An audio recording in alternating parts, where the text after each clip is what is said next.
In this segment of Midday with Mike, we talk about the late, great Dr. Martin Luther King, the outstanding civil rights activist leader. Well, someone who knows an awful lot about Dr. King, he's written about him in several of his books, is familiar Midday with Mike guest. We welcome Thomas Fellows, who joins us once again from near Atlanta. Thomas, thank you for joining us. Yes, Mike. Thanks so much for having me. I appreciate it. I know you're certainly a fan of Dr. King with the writings and so forth. Why did you find it very effective to include him in several of your books? Well, just his intelligence, he's arguably the best writer ever to live. He's arguably the best communicator ever to live. One of my favorite quotes is when he says, "As long as there's poverty in the world, I'll never be rich.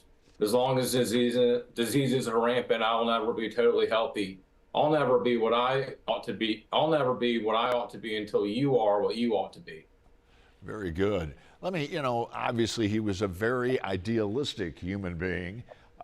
Is it possible to live out his ideals, which we all would strive to do during what we call these divisive times here in 2024? Yes, and it can even help in the business world. I'm working on several deals. I'm in investment banking now.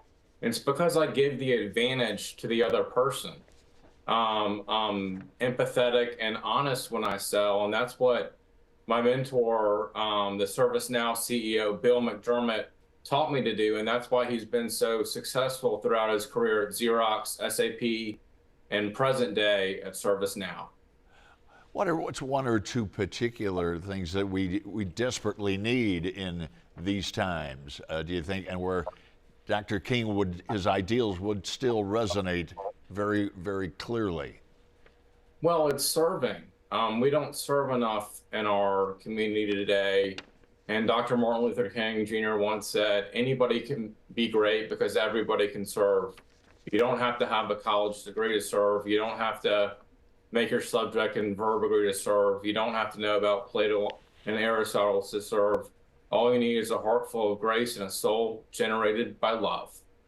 You know, when you study an individual, as Thomas has with regard to Dr. King, sometimes you'll learn some very little-known facts. What's a little-known fact about King that you think is worth mentioning today? He was so smart that he actually graduated, either graduated college or entered college at age 15. I forget which one it is, but very, very intelligent man. And Daniel Kahneman once said, intelligence is not only the ability to reason, it's the ability to retrieve relevant material from memory and deploy attention when needed.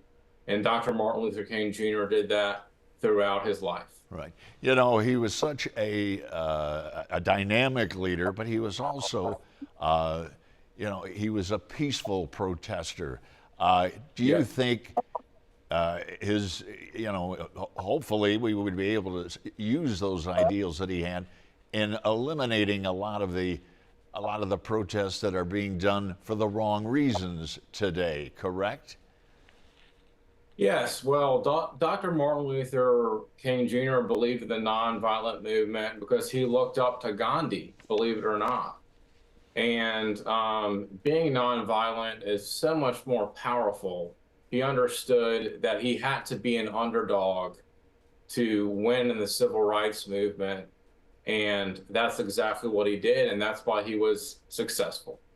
Thomas Fellows, again, author and a familiar guest here on Midday with Mike. Thomas, as always, thank you very much for joining us.